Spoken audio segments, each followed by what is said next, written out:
Patuloy na nagbibigay serbisyo, pag-asa at saya.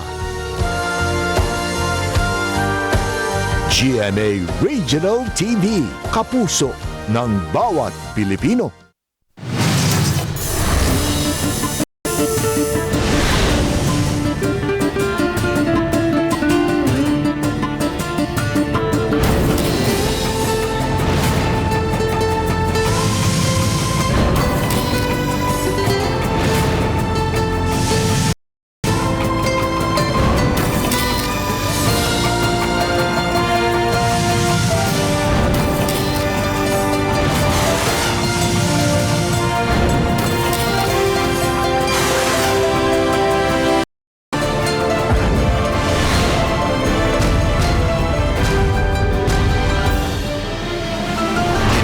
GMA Regional TV, Balitang Bisdak.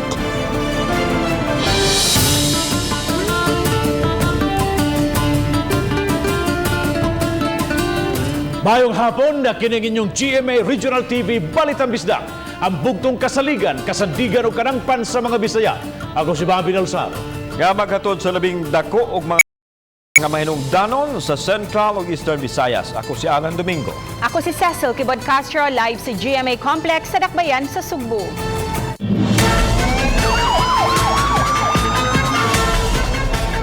Moabot sa 9 ka kilong shabu nga nagkantidad og 60 milyones ka pesos ang nasakmit sa kapulisan sa Dakbayan sa Cebu. Nakuha kini sa naglaing operation nga gilusad sa Cebu City Police Office ug ubang mga law enforcement agency sud sa duha ka semana. Gisusi sa kapulisan ang kalamigitan sa mga dinakpan nga nagdala sa shabu sa grupo nga anaa sa Bilibid dito sa Kauluhan. Gikatakda na usab nga makitagbo ang kadagkuan sa Cebu City Police Office sa ilang counterpart sa Bureau of Jail Management and Penology kun BJMP aron tukion ang maong issue. They have sourced their shabu from one person. Then ang one person wa pa man nato madakwi. So, but lately katong mga dagko nga nadakpan sa result sa atong tactical debriefing mo nang mo point out dito sa bili. Aduna nay person of interest nga gisubay ang Police Station 5 sa tabong pagpanglungkab sa usa sa mga lawak sa City Social Welfare Development kun CSWD sa Lapu-Lapu City. Si Luan Mirondina sa report. Sa telephone interview, gipahibaw sa hepe sa Police Station 5 nga aduna na sila karoy gisubay nga person of interest sa lungkab sa usa sa mga kwarto sa ikaduhang andana sa City Social Welfare and Development Office niadtong Biyernes sa buntag. Nagdumili hinuon pagbutyag og dugang detalye ang hepe mahitungod sa background sa naasoing person of interest ug kun kini kawani ba o baka usa ka outsider. Naay nakita atong investigador ma'am na motibo sa pagpanglungkap niya. Paron dili lang sana mo i-divulge kay basit makuha na nga mo ang ituuhan mamba. Kahinumduman sa pagpanglungkab, usa ka laptop, duha ka netbook, usa ka cellphone ug 600 pesos nga cash ang nadagit sa suspitsado. Apan wa hilabti ang uban pang mga butang sa kwarto, lakip na ang laing laptop nga natabunan. Wala usab lungkaba ang uban pang mga kwarto sa CSWD office. Samtang nagnegatibo sa kinalit nga drug test ang tanang 53 ka mga kawani sa CSWD. Matud sa pangu sa City Office for Abuse and Prevention kun CLOSAP. Uban ni Godfrey Relien, Luan Mirondina, Balitang Bisdak. Gipatawag ni Mayor Samsam Gulyas ang manindahay og lechon sa Dakbayan nga gireklamo sa iyang customer. Gumikan kay pakyas kini sa pag-deliver sa iyang order alang sa dibo sa anak. Matod sa mayor nga gikinahanglan nga iya kining mahusay kay maghatag kini og bati nga imahin sa Dakbayan.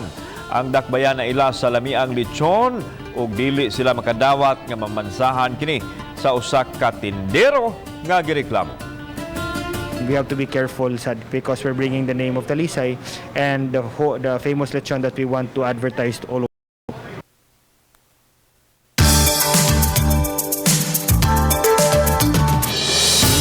Pipila ka adlaw sa di pa ang pagbukas sa klase sunod semana, daghan na usab ang namalit og mga school supplies nga magamit sa mga estudyante. Hinuon matud sa mga manindahay, diferensya gayud ang ilang halin itandi ni atong miaging tuig. Ang report ni Nico Sereno. Sa usa ka tindahan dapit sa merkado sa Mandaue, ubay-ubay na sab ang namalit og mga school supplies, pipila ka adlaw sa di pa ang pagbukas sa klase sa mga public schools. Himalitan kaayo karon ang mga folders ug lain-laing klase sa envelopes. Gamiton kini pang-compile sa mga learning modules awat sa mga estudyante. Dili na gool ko. Dagan kaayo. Ang man. Dagay module. Sobo rami pa kuan. Dali, oh. Para asa daw na? Para kuan mong guro na module. So, nakani mo maurang presyo yung mahal. Wa ko kapalit sa una. Nabantayan sa maong tindahan, sukad nag-distribute og mga modules, daghan na ang namalit og school supplies, agig preparasyon sa opening. Sagad sa ilang items, wa ra hinuoy aumento. Apan may pipila nga dunay gamay nga pagsaka sa presyo, sama sa 5 pesos nga aumento sa yellow ug intermediate pad. Namalit na sila, hinay-hinay. Oh. Pero kumpara nimo sa una, ma'am, lahi ra gyud? Lahi ra gyud. Ay, na may pandemic ikahadlukan. Kaganihang buntag, formal nga gilusad sa DepEd Mandaue Division ang Oplan Balik Eskwela. Gumikan sa pandemya, virtual ra ang pagpahigayon sa program kaganiha nga gisaksihan pinaagi sa social media pages sa opisina. Agi kini og pag-welcome sa tanang stakeholders sa bag-o nga school year. Sa Mandaue City, matud sa DepEd, may gibanabanang 90,000 students sa parehong public ug private schools. The teachers can also extend their support to our children. They are always available whenever our school children would want to clarify some ideas. This is a very challenging school year for all of us. We pray that better results will be achieved.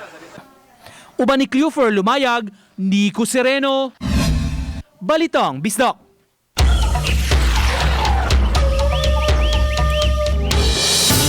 Sa naluwigan sa Bohol, usa ka dolphin nga napatay na nga nabangalan dadaprin sa baybayon sa barangay Bilisan dito sa Panglao, Bohol. Apan human kini mahiling sa National Museum of the Philippines Bohol branch nasayran nga nagsabak ang maong dolphin. Matod sa taho sa Bohol Environment Management Office kun BEMO, ang gisabak sa Fraser's dolphin may gitas-on 9.5 sentimetros. Nabangalan ang patayang dolphin sa usa ka mananagat pasado alas 5 sa buntag sa baybayon sa sitio Talisay, Barangay Bilisan.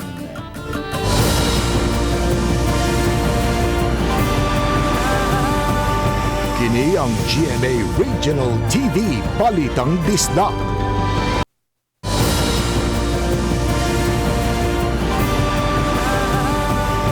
Kini ang GMA Regional TV Balitang Bisdak. Mga tricycle drivers o mga drivers sa modern jeep sa Dakbayan sa Lapu-Lapu gipaubos sa swab test. Si Luan Mirondina adunay live report. May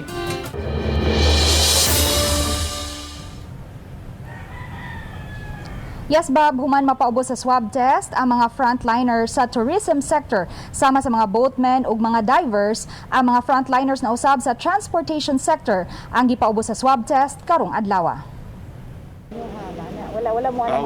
Taliwa sa hulga sa COVID-19, padayong namasada ang 57 anyos nga si Randy Bellarmino. Busa human masayod nga may gitanyag nga swab test ang dakbayan, usa siya sa voluntaryong may paubos sa swab test. Labi na ron nga nilurang na ning mga active cases dire sa Lapu-Lapu. So kus ganon yun, voluntaryo mi nga mo pa swab test yun mi. Amo gini pahimuslan ning libreng gihigayon gihatag si Mayor Ahong na mo mga driver. Mato ni Grace Mary Karunggay, epidemiologist, aron mapatuman ang mga health protocols. Sama sa physical distancing, gibahin sa 5 kaadlaw ang schedule sa swab test sa mga tricycle drivers. Sugod karong adlaw, Setyembre 30, ang mga officers sa Filtoda, Confederation of Lapu-Lapu Tricycle Operators and Drivers Association ug uban pang mga association officers ang iswab test. Ang dakbayan may 62 kaasosasyon sa mga tricycle drivers. Samtang sa Oktubre 1 ug 2 ang schedule sa first batch sa mga tricycle drivers sa District 1, 2, 3, and 4. Samtang sa Oktubre 5 ug 6 ang second batch.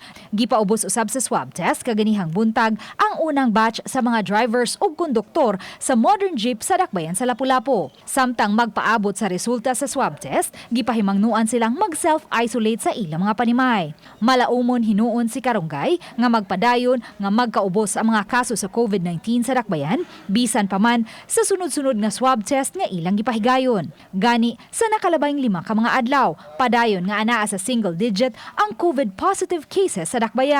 Kagahapon, usa lang ang natalang nagpositibo sa COVID-19. Confident mi nga mag-negative ra sad ang ato ang mga tricycle drivers.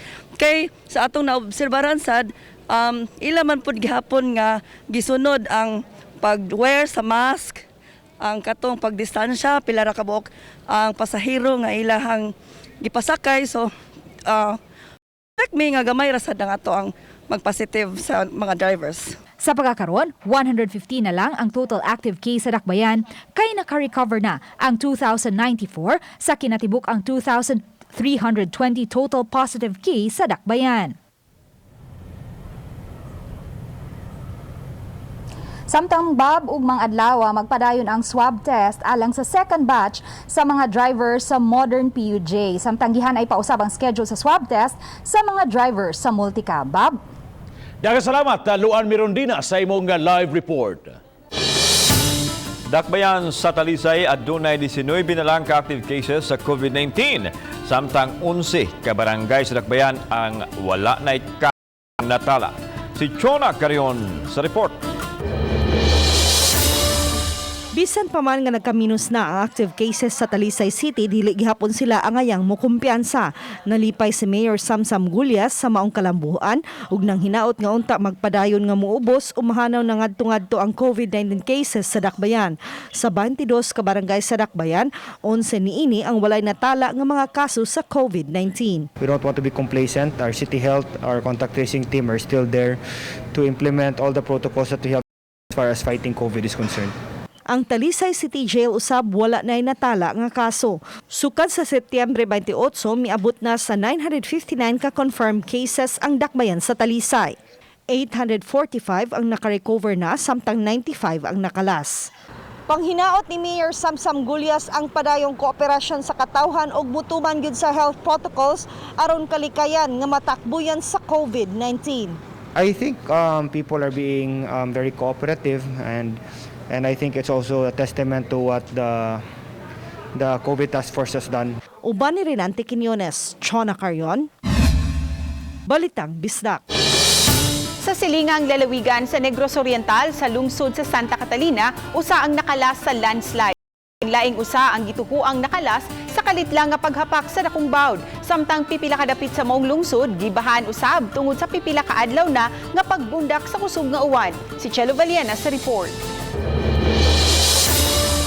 Nagkabsan gayud sa iyang kinabuhi si Armando Trinidad, 42 anyos, labaserong isda, atol sa pagdahili sa yuta sa National Highway sa barangay Nagbalaye sa lungsod sa Santa Catalina. Wa na'y kinabuhi si Trinidad dihang naugkat sa mga rescuer. Uban ni Trinidad ang laing labasero nga si Antonio Casipong apan nakalayat sa gimaniho niyang tricycle dihang nahitabo ang landslide. Samtang natanggong ang mga motorista nga gikan og paingon sa Dumaguete City tungod sa landslide. Nanuroy og isda dayon dili man ko siya nakabi sa side dito sa may pang-side kana sa bungtod. Pag landslide nakabunan siya mo pay namatay. Gipahigayon dayon ang clearing operation sa midahili nga yuta nga mitabo na sa National Highway. Samtang nagpadayon karon ang search and retrieval operation sa namising nga mananagat nga si Ven Danilio nga nabuwag sa iyang sakayan dihang nakasugat sa dagkong bawd. Sugkatalo mang bayawan kay lubog. dahil yung dagko po ng balod mutong i-action na mo hulaw-hulaw kay para mo action og kanang balod niya sa ba mo action og tawhay. Di man gud pud mo makita kay ug kusog balod mo action ng pugwala ang pateng lawas og maiging dagkong balod. Tungod usab sa daotang panahon, miawas ang suba sa lungsod sa Santa Catalina nga misangpot sa pagbaha. Lakip sa gibahaan ang plaza o gilunod ang gatusan kapanimay sa barangay Kawitan. Plaza ni baha man po nagagani kay kanal rin ang lapaw sa mga poblasyon. Dayon ang buwan nagbagang ni lapaw po ng tubig dito sa boundaries kay Kan. Chelo Valiena, Balitang Bisdak. 33.5 milyones na ang kaso sa COVID-19 sa tibuok kalibutan. Kaganyang udto, kapinso sa milyon usab ang natalang namatay sa mong matang sa sakit. Samtang kaso sa COVID-19 sa Pilipinas, moabot nag 309,000 ug dulan ni 21,000 ang aniya din sa Central Visayas. Ang report ni Fee Marie Dumabok. Nagkadaghan man ang mga natalang naayo sa tibuok kalibutan. Gani gikan sa 33.5 milyones ka kaso sa COVID-19 sa tibuok kalibutan kagayang udto. 23.3 milyones niini ang mga naayo na. Kapin sa 1 ka milyones ng usab niini ang mga namatay sa maong sakit. Hinungdan nga way hunong sa pagpahinumdum ang departamento sa panlawas nga dili gyud mo kumpiyansa ug mosunod sa health protocol aron di mataptan. Sa Pilipinas lang, mitungtong na sa 309,000 ang kaso sa COVID-19 gahapon sa hapon. Dulaan sa 51,000 niini ang mga aktibo nga kaso. Dulaan sa 253,000 ang mga naayo o kapina sa 5,000 ang natalang namatay. Sa data sa DOH-7 gahapon, o 20,877 ka mga kaso sa Rehiyon 7. Mas mius-us na usab ang mga aktibo nga kaso ngadto na lang sa 1,442. Apan, 1,270 na usab ang namatay. Ang kaso sa probinsya sa Cebu aduna na nalay 504 nga aktibo nga kaso. 82 og 64 na lang ang mga aktibo nga kaso sa Bohol ug Negros Oriental. Way naduga nga kaso sa Siquijor. Sa dakbayan sa Cebu, 380 na lang ang aktibo nga kaso gikan sa dulaan sa 10,000 ka mga kaso sa COVID-19. 176 ang aktibo nga kaso sab sa Mandawi City ug 236 sa Lapu-Lapu City. Sa COVID-19 case sa Eastern Visayas, ang anaa sa 4,684 apan 702 na lang niini ang mga aktibo nga kaso. 41 ang natalang namatay. Ako si Fee Marie Dumabok.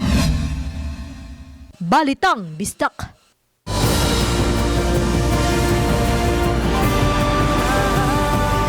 Kini ang GMA Regional TV Balitang Bisdak.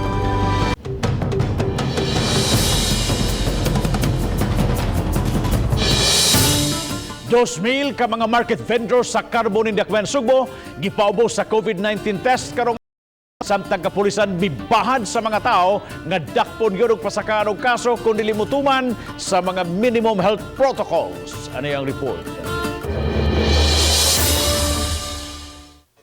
Napahigayon yun karong adlaw ang pagpaubos sa COVID test sa mga vendor sa Carbon Public Market. Wahinoon idungan ang 2,000 ka mga vendor sa pagpaubos sa RDT ug pool test aron dili magpunsisok ang mga tao. Ang naasong lakang gitumong aron masuta ang nahimutangan sa coronavirus ug dali mapahigayon ang contact tracing. Wahinoon si Radi ang mga tindahan sa Carbon karong adlaw. Una nang ipadayag ni IATF Deputy Chief Implementor nga adunay daghang transmission sa COVID sa supermarkets o kamerkaduhan sama sa Carbon nga sentro sa baligyanan. O galing adunay magpositibo dadon kini sa quarantine facility. Dili usab siradan ang tibok merkado kung dili kadto mga dapit nga kinahanglang i-lockdown. Sa pikasbahin, matod ni Cebu City Police Office Director Colonel Josefino Ligan nga adunay gihapon mga tao nga wa motuman sa health protocol. Tungod ini, mibahad siya nga dakpon o pasakaan og kaso, ilabi na kadtong mga repeat offenders. Nagid gihapon yung mga tao nga di gid mutuman sa merkado, sa daplin sa dalan, magsuot og mask, arira kutob sa suwang, di gid itaon og sakto. Isip mga frontliners, kanunay gipasidanan sa opisyal ang iya masakop nga mutuman sa health protocol aron makapadayon silang serbisyo. Ang pag-practice sa atuang kaugalingong panglawas nga dili ta mataptan sa virus, himon gid nato. Kay we need to learn to cohabit or coexist with this virus until we have this vaccine. Kauban si Marlon Melgaso, Alan Domingo. Balitang Bisdak. Sa pagbuka sa school year sunod semana, espesyal nga school bags o mga learning kits ang madawat sa mga kindergarten student sa mga public schools sa Mandawi City. Kompleto kini sa mga kagamitan o mga materyales alang sab sa gitawag nga new normal nga pamaagi sa pagtungha. Ang detalye ni Nico Sereno. Busy kaayo kini mga kindergarten teachers sa Mandawi City Central School pagpreparar sa mga learning kits sa ilang mga estudyante aron maandam kini sa distribution nga himuon nila hinapos ning simanaha. Matag bata makadawat og bag nga kompleto sa mga school supplies, notebooks, art materials, module ug uban pa. Colored sab ang worksheet alang sa lain-lain nga mga aktibidad sa mga kabataan balig usa ka quarter. Duna say giapod nga mga face mask aron magamit sa mga bata. By teacher na ami allotted time nga gikuan sa moa nya naagyod protocol gihapon ang face mask, facial nya social distancing nga distribute kan mo man gikuan sa mga head. Sa komunikasyon kang Attorney John Edu Ibanez, Executive Secretary sa Mandawi City, gibutyag niini 15 milyones pesos ang gitagana nga budget alang sa mga kindergarten worksheets ug school supplies sa tanan nga estudyante sa public schools. Pinangga jud ang kinder kay aron sad sila ma-encourage ba. Pero actually ana man gid ang mga kinder ang magamit sa kinder bisag wala pay pandemic pero karon mas gipa panindutan pa gid nila. Temporaryong nakigamit karon ang mga magtutudlo sa City Central School sa building sa Mandawi SPED School isip ilang head kinitungod kay gigamit pa ang campus sa Central School nga isolation facility sa COVID-19 ug wala pa mabalhin ang mga pasyente sa bag-o nga pasilidad. Busy pa kaayo ang mga magtutudlo sab sa pag-imprenta sa mga learning modules paghanay niini. Uban ni June Solon, Nico Sereno, Balitang Bisdak. Napuno sa kasadya ang lungsod sa Compostela sa pag-abi-abi sa bagong pari nga lumad sa ilang lugar. Gihimo ang engrandeng paghangop sa mga parokyano ug sa simbahan sa bagong naordinahan nga pari nga si Father Christian James Mayol. Giisip sa lungsod nga dakong garbo ang iyang pagkapari, mao nga gisaulog nila ang iyang homecoming sa dapit. Gihimo usab ang kanta misa o unang pagsaulog sa Santos nga misa sa ung napari, gitambungan sa mga opisyal, mga higala, kaliwat niya ug mga magtutuo ang maong selebrasyon. Nahimo siyang gabahin sa kasaysayan sa Compostela tungod kay dili man lang siya para sa parokya kundi para man sa tibuok na lungsod. Dungog usab sa lungsod mao na nga di amo gyud paningkamutan nga mapasidunggan siya sa ato.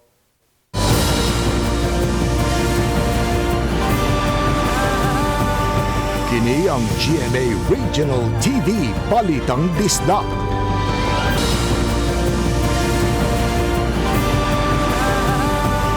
Kini ang GMA Regional TV Balitang Bisdak. Mga transaksyon sa Talisay City Police Station anha na sa gawas sa ilang police headquarters pagkatap sa COVID-19. Si Chona Carion sa report. Dinhi sa Liberation Park sa Barangay Poblasyon at Bangla nga bahin sa police station, giabi-abi ang mga tawo nga mo-transact sa Talisay City Police Station sama sa paglukat og police clearance, travel pass ug ubang rekisito alang sa mga locally stranded individuals. Mas hamugaway kini og adunay gibutang nga lingkuranan aron mapabilin ang social ug physical distancing. Hugot usab nga gipatuman ang pagsulob og face mask o face shield sa mga mukuha og mga dokumento. This is a move in order to observe health protocols and avoid the station being infected of COVID-19. Hinuon ang mga magpa-blatter at tumulaho sa ilang opisina ug kadto usab nga mga dinakpan. Uban ni Renante Quiñones, Chona Carion, Balitang Bisdak. Anana sa iyang ikawalo kaadlaw nga pag-quarantine ang 19 anyos nga si Peter Roncales. Kinsa nag-viral online kay napo kaadlaw nga gabisikleta dito sa Paranaque sa kauluhan. Padong sa Eastern Samar kay nawad-ad og panginabuhian tungod sa pandemya og tinguha nga matabangan ang nahabiling pamilya sa Laguna sa inadlaw nga pagkaon. Nakadesisyon siya nga muli sa ilang dapit sa oras Eastern Samar.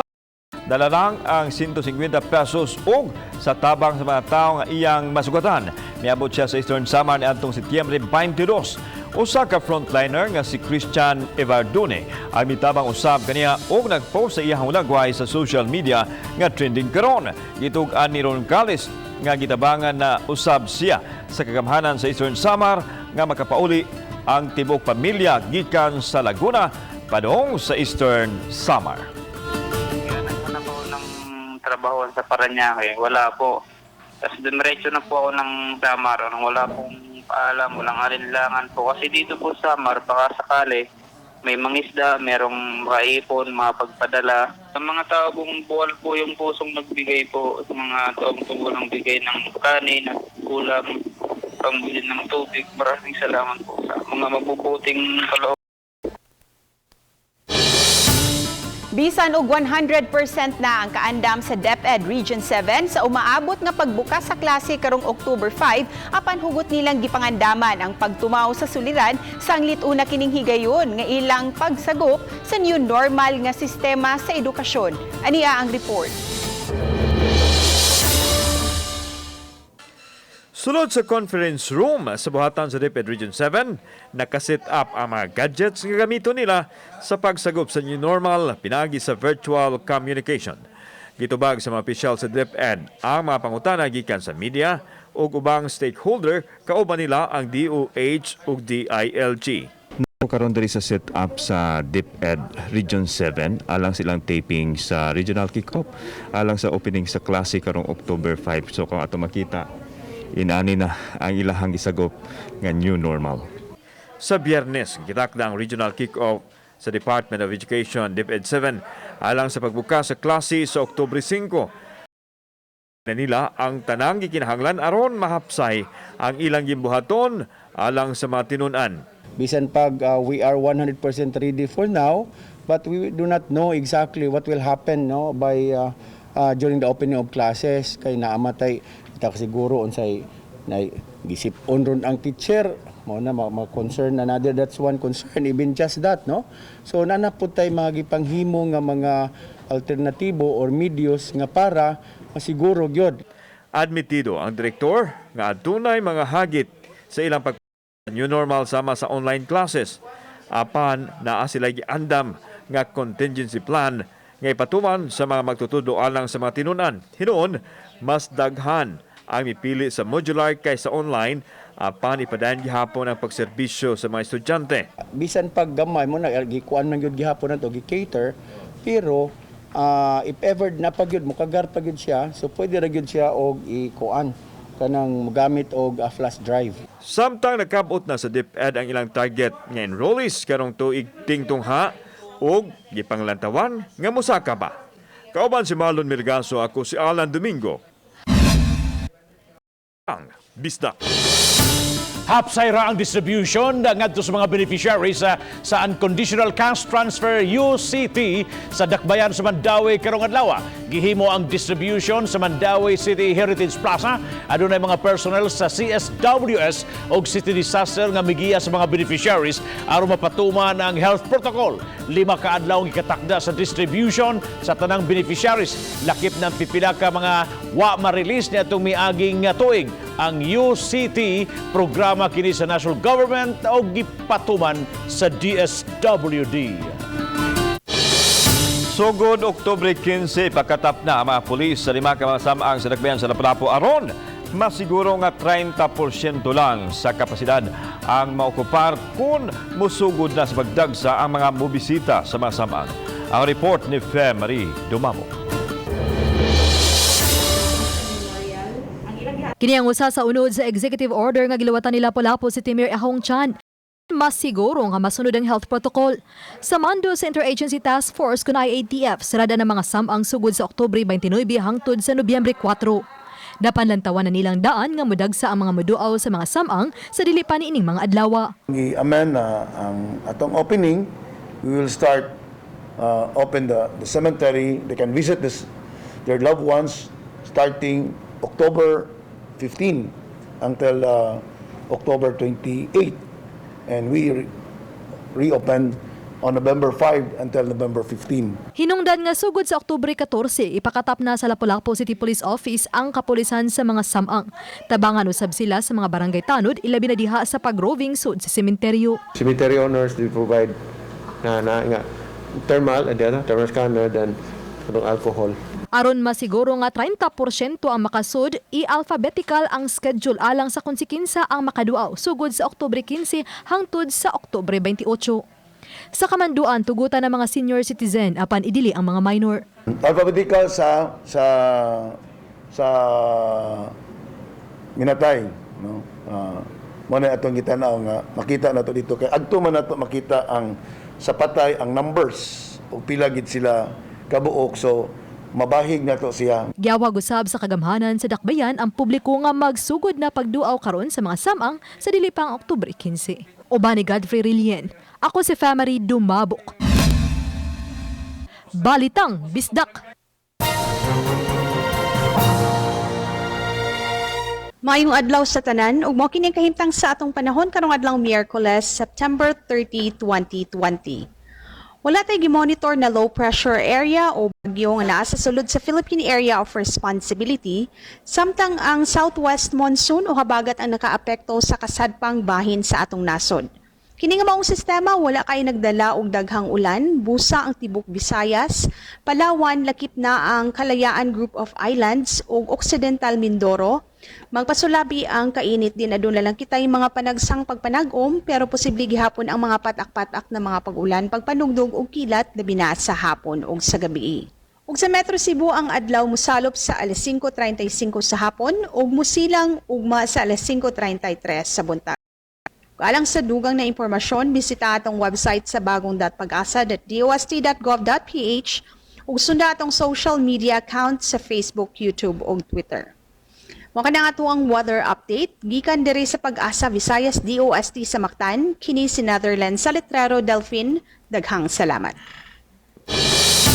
#SpreadKindness. Kini ang gipakita sa kapulisan sa lalawigan sa Siquijor ngadto sa usa ka 74 anyos nga ilang gipatukuran og balay. Si Rogelio Bahunswa sa barangay Nagerong, lungsod sa Lazi, dugay nang nagpuyo sa guba barog nga iya pang napanunod sa iyang mga ginikanan. Apan gumikan sa kalisod, wala gayud siya makapaayo niini. Busa pinaagi sa bayanihan sa kapulisan nga gipanguluhan ni Siquijor Provincial Police Director Colonel Engelbert Soriano ug sa pag-abag sa mga opisyal sa lokal nga kagamhanan sa lungsod ug lalawigan, nahatagan nila og gamay apan disenteng Pinoy-anan si Tatay Rogelio. Ubos sa programang Bahay Mo Alay Ko sa Siquijudnon Police, nahatagan og kahigayunan ang mga less privileged nga mga mulupyo nga makaangkon og disenteng Pinoy-anan. Kini ang mithi nga nagmatuod sa hiya sa pagpakabana nga makapa-#SpreadKindness. Bagong milingkod ng hipi sa lungsod sa Minglanilla, hugot ng upatuman sa quarantine health protocols sa kabaranggayan sa maong lungsod. Si Chona Carion sa report. Mato di Police Captain Arvin Hosmilio, hepe sa Minglanilla Police Station nga matag karon og unya nagpahigayon sila og checkpoint. Kini aron pagsusi sa mga mulupyo ug mga motorista kung nagtuman ba sa health protocols. Gidugang ni Hosmilio nga hugot gyud nilang gipatuman ilabi na ang curfew ordinance. Ang mga bata 21 pa ubos ug mga senior citizens gidid-an gyud nga pagawson ilabi na nga dali silang takbuyan sa COVID-19. Gani aduna gyud sila mga nadakpan inig roving nila panahon sa kagabihon. Giawhag niya ang mga taga Minglanilla nga unta likayan gyud ang pagtapok-tapok aron malikayan ang COVID-19. Magsulob usab kanunay og face mask ug face shield. Sumasama ako sa make sure na during curfew hours wala nang tao sa daan, especially yung mga kabataan na they are not allowed to go out in the streets. Meron tayong permanent QCP sa Barangay Linaw. Meron tayong mobile patrollers na 24/7 umiikot.